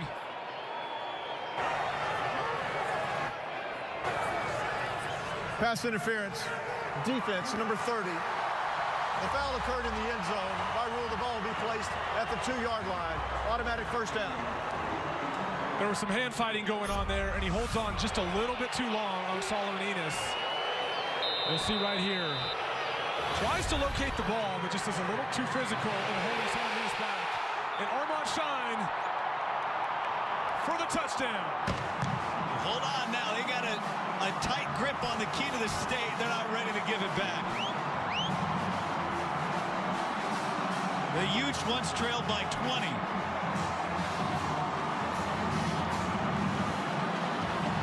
Well, you had to wonder at halftime if this Utah team, if we were going to see their best today, given what we saw in the first half and knowing what is at stake for them next week. But they have come out here in the second half. Their defense has stepped up, generated a touchdown for them, and the offense has fed off that energy and found a way to make this a 1. After what was a 15-yard punt, remember, that allowed Utah to take over on BYU's 45-yard line. And Kyle Whittingham's team, the quit has never been in their DNA. Never a part of what Kyle Whittingham does. His 14th year at Utah, the third longest tenured head coach in college football. The hallmark of his teams is how hard they play, and we're seeing it here in the second half. Here's a return with Harrison Hadley out of the game. That's Tanner Jacobson getting his first opportunity and a great return. But now the question is, what does BYU do on offense? Matt Hadley went to the locker room during Utah's last possession. Well, I think it's a great question, is how they approach this drive. They've done such a good job of scheming all night long and finding matchups they wanted to take advantage of with Zach Wilson and these tight ends on the outside. And after losing Matt Hadley on that previous drive, 3rd and 6+, they ended up running off tackle. So you've got to stay aggressive. If you're this offense and Jeff Grimes, keep giving your quarterback a chance to win this thing. He's done an outstanding job all night long. Yes, he had the interception, but he's handled himself very well on the road here. He's going to keep it here, and they'll get it into the flat. There's Matt Bushman, who was able to slip across the 35 to the 37. That has to be the shortest completion of the night for Bushman. He had his 3 previous catches all went for over 23 yards. And for any young quarterback, a tight end is always their best friend, always a friendly target. And there's 2 of them tonight, young guys, freshmen, or excuse me, Matt Bushman, the sophomore, but the true freshman, Dallin Holker as well. Find a way to make plays for their young quarterback. This is Burt right into the arms of Hawati Pututau. Let's take a look at Matt Bushman's night. Yeah, the big man, 6'5", 245. They've been able to find him in man-to-man matchups down the seam, using those strong hands to get into the end zone. And right here, look at that catch. Going over, snatching it with one hand, keeping his feet in bounds. He's been a difference maker tonight for the BYU offense. Came into the game with 19 catches. You see there, 4 catches for 81 yards and a touchdown on the night. Got to find a way to keep getting him involved. Splitting him out, trying to find man-to-man matchups with linebackers, and even he's showing an ability as well to beat defensive backs and safeties with his size. Ever there was a 5-yard penalty for illegal formation on that last play. So it's now 2nd and 8 instead of 2nd and 3. Under 10 minutes remaining here in the 4th quarter. Wilson keeping his eyes downfield, now running for the sticks, trying to stay in bounds and asserting himself as he's met by Blackman. Boy, the young Zach Wilson on the road here in this game, as he played with a ton of courage here tonight. And Utah finds himself in zone coverage too, and it's just 4 verticals by the BYU offense. And typically against zone, they usually have a guy to keep their eye on the quarterback to keep him in the pocket. And he's able to get free. Again, a concern for Morgan Scalley, the defensive coordinator for Utah, coming into this game. And Zach Wilson's been able to get loose on some runs. Pitches it to Burt. And there's Pututau again for the shoestring tackle. Well, we've talked about it so much, but it's such a story for Zach Wilson. His family, 40-year season ticket holders. And after he committed to BYU last year at Christmas, at family Christmas, all the Utah fans, they passed around the BYU fight song, and they sang it just to show him they still had his back. Although his youngest brother, Isaac, 13 years old, not sure yet. This is a Utah family all the way to the bone, right? His brother's wearing black tonight. There's Burt, but they're going to be proud of the way Zach Wilson plays. And I don't know if it feels like it in the building right now, Evan, but I know it's obvious if you're looking at the screen. BYU does have the lead, although you wouldn't note it if you just felt the energy here inside Rice-Eccles. Well, as if this defense needed more energy. As good as they are, yes, they struggled a bit in the first half, but they have focused up here in the second half. We talked about only 59 yards allowed for the BYU offense in the 3rd quarter. This talented defense is playing with a lot of energy at this point in the game, trying to get the ball back for this offense. A big 3rd down and 8. In the hands of Wilson. In the hands of the Utah defense. He goes down. Leki Fotu. His 3rd sack of the year. We haven't talked a ton about the interior of the defensive line for Utah, led by Leki Fotu and John Penasini. Great run stoppers, but also can provide that interior pressure that is so dangerous for a passer. Player at Levi Stadium on Fox awaits, but Utah has awakened here in the second half, and they're going right back to work. No hurdle here. Not again. Guy Diane Gawaloko says, "You will not turn me into a hurdle." Well, they bring Britton Covey in the backfield to create some misdirection, and you want to know what it looks like when hurdling doesn't work? Well, there you go. Is that a launch? Diane Gawaloko goes up, anticipates the hurdle, and puts the stop to TJ Green trying to posterize it. I think that was a launch, Evan. Green in motion. Shelley gets rid of it quickly. There's Covey. Huge hit. First down. Caught. Move the chains. And even given Utah's slow start offensively over the course of the day and finding some plays here in the second half, the thing that I think Kyle Whittingham appreciates the most about Jason Shelley, even when he's been a little bit slow, is taking care of the football. He has not turned the ball over in any of his 3 starts. Here's Green. Nowhere to go there. I don't know. You know, Gawaloku made a huge hit there on Covey. And just from those 2 quick looks, Evan, it was in, I don't want to say it, but say it. It felt like what don't you like about it, guy? It might have been, could it have been targeted? Well, they got a chance to take another look at it. They elected not to. And Utah's tempo certainly makes that difficult. Here's Shelley. Long throw, but he makes it. Another catch for Damari Simpkins, his second of the night. Nice route, nice throw. Damari Simpkins runs the curl route. Really impressive throw to the field side of the play. Long way to go with this throw, but it's a great route. Gets some separation, comes back to the football. Nice completion down the field. Third down, less than a yard. And they throw it. It comes out wobbly. Simpkins catches it anyway, but Austin Lee, the former Ute, with the stop. And what here at midfield? 6-point game, 5:26 to go. On third down, if you're going to throw it out in the flat on 3rd and short to the receiver on the quick screen, you got to get yards. Receiver hesitated just enough to allow Austin Lee, the safety, to come up and make the play. And Utah's going to keep its offense on the field. It's moments like these they're built for to run the football. They got to find a way to get the yard. Armand Shine, direct snap, and puts his head down, and he's got the first down. It was Jason Shelley, the quarterback, who motioned out. And the risk, if you want to call it, that pays off. Yeah, and, you know, we've talked a lot about him tonight. The left guard, Lo Falamaka, incredibly talented offensive lineman. Watch him, your left guard, watch him pull around, and he ends up being the lead blocker for Armand Shine on the direct snap. He runs right behind him and is able to find the yard. Here's Shine again.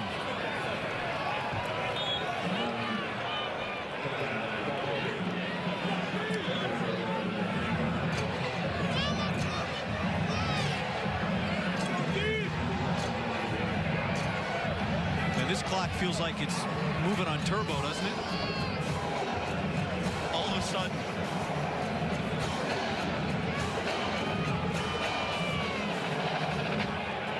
Covey in the slot at the bottom, McCool with him. Shelley looking the other way. Did Simpkins bring it in? He did. Nice catch from Damari Simpkins. Boy, they had some success. We talked about it a minute ago on the curl route. These quick stop routes.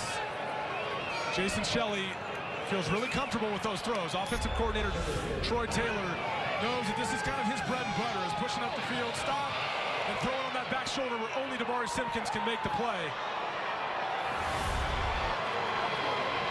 Third down and 4. Shelley lost it. Downfield. Mariner's got it. Can he get there? Mariner down inside the 10. Wide open.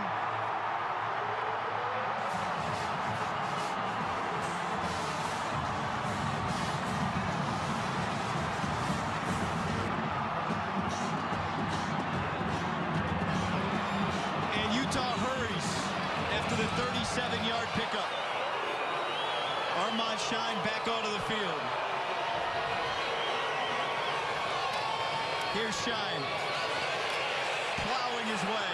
Still on his feet. They can't keep him out! And this game is tied!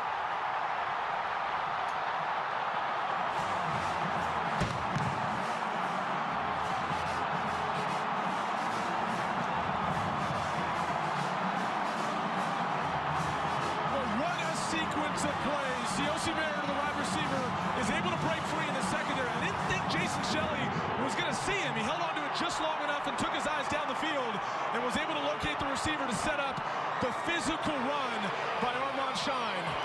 Matt Gay for his career 81 of 81 on extra points. And he keeps the... In the last 20 years, 17 of the 20 meetings have been one-score games. And this one living up to its history, a scoring drive for the Utes. They've scored 21 unanswered and lead for the first time. Tanner Jacobson back deep to receive with Matt Hadley out injured. And let's go back and look, Evan Moore, at a couple of key plays on Utah's last scoring drive. Yeah, we talked about that sequence. You'll see here, they take TJ Green out into the flat, but originally Jason Shelley's got his eyes to the right side of the field. On the bottom of the screen, the corner, Keenan Ellis, just falls down. And when Jason Shelley comes back to his left, I thought he didn't see the receiver down the field that was wide open. He finds him, delivers the football, and then how about this run by Armand Shine? Look at him keep those feet going. Look at the balance. In for the lead, and what a comeback in the second half for the Utah Utes. He's saying Zach Moss learned it from me. So here's a huge drive now for the true freshman, Zach Wilson. Just 3 first downs in the second half for BYU, but he completes to Dylan Collie falling down.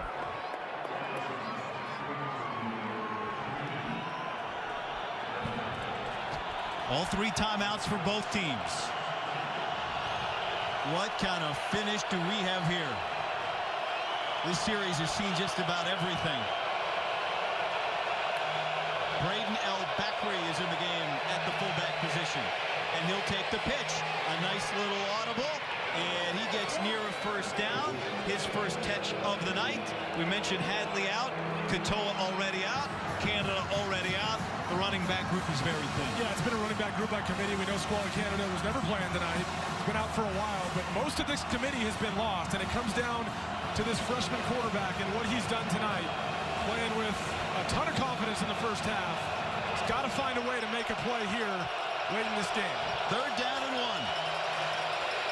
Steps up, throws a bullet, but it's at the feet of his intended receiver, and now it's 4th down. 1:58, 3 timeouts for BYU, and they're going to keep the offense on the field. Boy, every level of this defense has risen to the occasion in the second half. The front, the linebackers, the secondary, they have all accepted the challenge they received from Kyle Whittingham at halftime to come out and finish this regular season on a high note. And they have set the tone in the second half. 4th down with Riley Burt, the lone back. They're going to give it to him. Swarmed and stopped. John Pedicini, Chase Hansen. We talked about wondering where this Utah defense was in the first half. Here it is.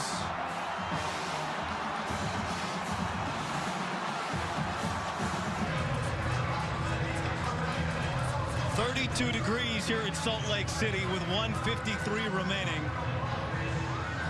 I'm going down to join him once this thing's over, guy. Well, they're doing it the right way. 57th straight sellout.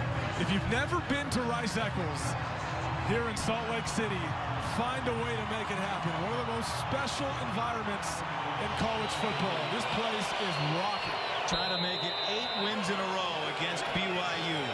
BYU has all 3 of its timeouts. This is Jason Shelley. Can he get there? A rivalry for generations and a comeback for the ages. An exclamation point.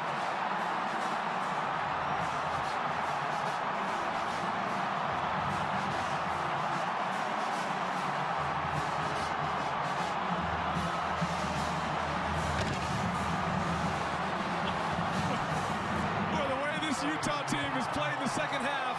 The energy feeding off the defense and finding ways to make plays offensively. How about projecting yourself into catapulting yourself into the Pac-12 championship game against Washington next week in Santa Clara with this much energy. 4 touchdowns in 14 minutes for Utah.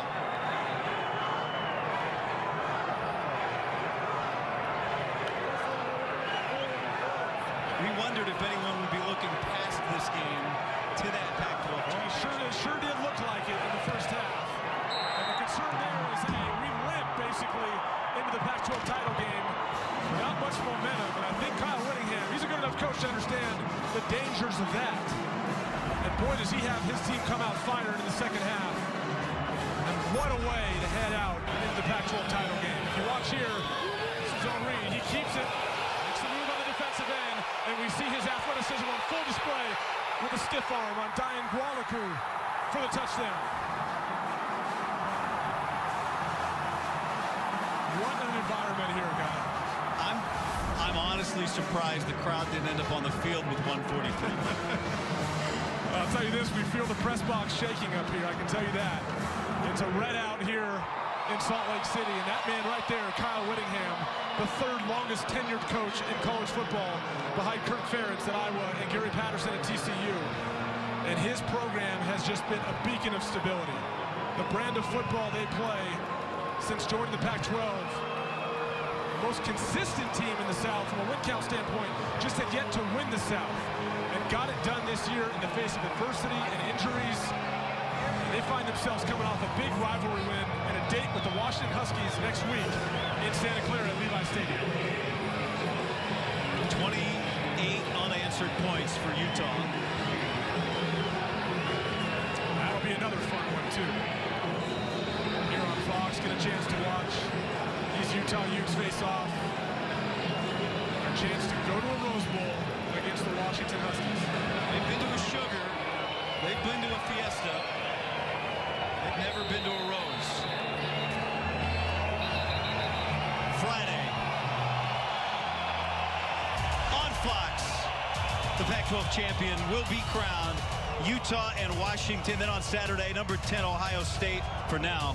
Number 19 Northwestern go toe-to-toe for the Big Ten title.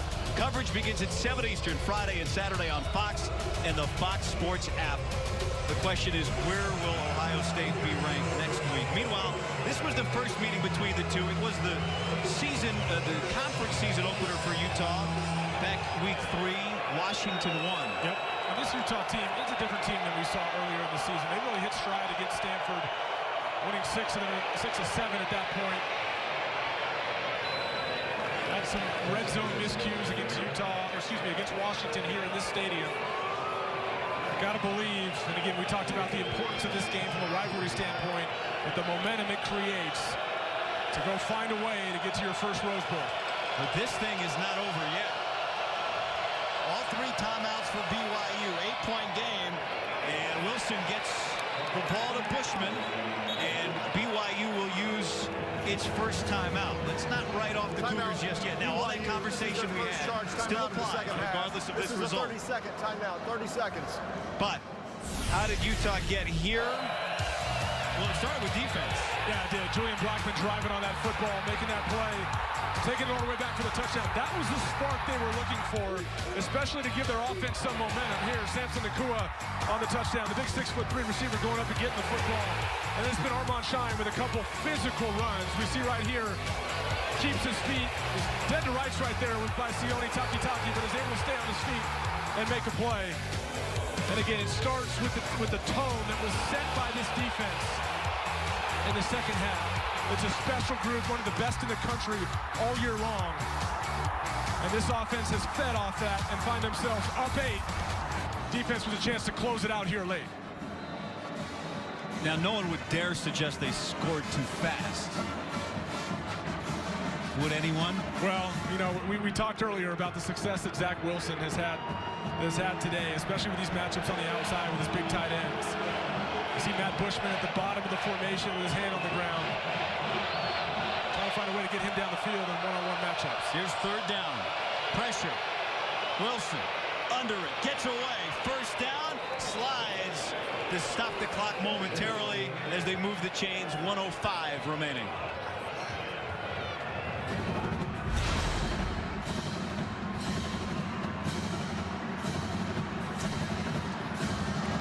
How will Utah roll into that Pac-12 championship game? Awful win. Zach Wilson trying to prevent that and send this game to overtime. Under pressure. Gets rid of it. That's El-Bakri. But BYU will have to use its second timeout. Timeout. BYU, their second of the half. 41 seconds remaining.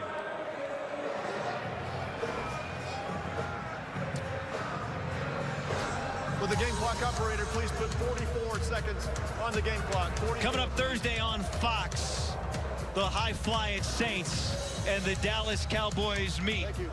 7:30 Eastern, Thursday Night Football on Fox.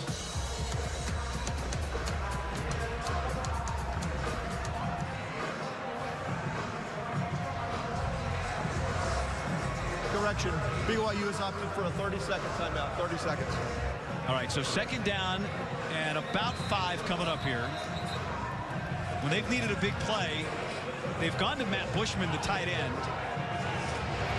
Yeah, they found ways. Obviously, one timeout. Each first down to reset the change. That clock will stop. And the key for the Utah defense is to find a way to corral Zach Wilson. He's been able to extend plays for the better part of the night. Really slippery in the pocket. So if you get home, got to wrap up and find a way to bring him down. Again, flush from the pocket. Anai chasing across his body, looking for Talon Shumway, and it's third down. 36 seconds. BYU led 20-0 at halftime, led 27-7 in the second half. Zach Wilson doing such a nice job getting outside the pocket. Brady Christensen holding the edge there, their left tackle, and keeping his eyes down the field. And again, at some point, we're going to see Matt Bushman get another chance to make a play down the field. He's been their most dangerous receiver all night long. There he is, number 3 in the slot at the bottom of your screen. Wilson looked that way, now looks off, and now goes down. Bradley Anai, the Pac-12 leader in sacks. The third Utah sack of the night, and it comes down to this. Timeout. Well, these are the situations where Bradley Anai, the edge rusher, flourishes. Obvious passing situations. He's their best edge rusher. He flies off the edge and is able to kind of retrace and come back and make a play on Zach Wilson. You'll see him right there, ISO'd on Brady Christensen. Stays with it. Is able to follow Zach Wilson as he steps up in the pocket. This is their best edge rusher. And in a situation like this, he has to make plays. This is what he's out there for. And it pays off.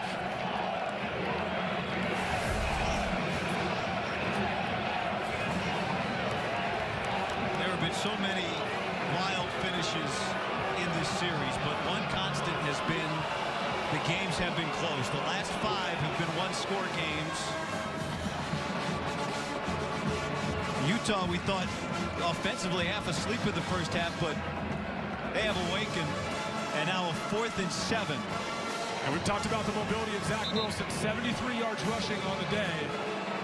Utah's defense, depending on how many they elect to bring, has to keep contained. Be smart to keep Chase Hansen, their star middle linebacker, with his eyes on Zach Wilson. If Zach Wilson looks to leave the pocket, you've got to have pursuit and not let him get the first down with his legs. Braden El-Bakri is the man in the backfield. Zach Wilson to throw. Here comes Anai again. Dumps it down. There's Bushman looking for the sticks. Stacked up. 1, 2, 3, 4. Denied. And that will do it. And Utah will make it 8 in a row. The ruling on the field is the runner was short of the line to gain. The ball goes over on downs. What a senior night for Chase Hansen. Utah.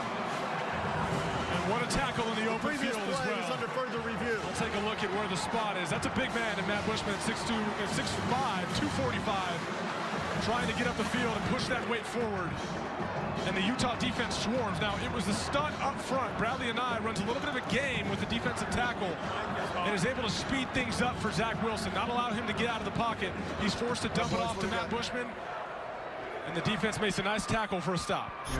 Kevin Hassel is going to go take a look at this. You can see he needs to get to the 48.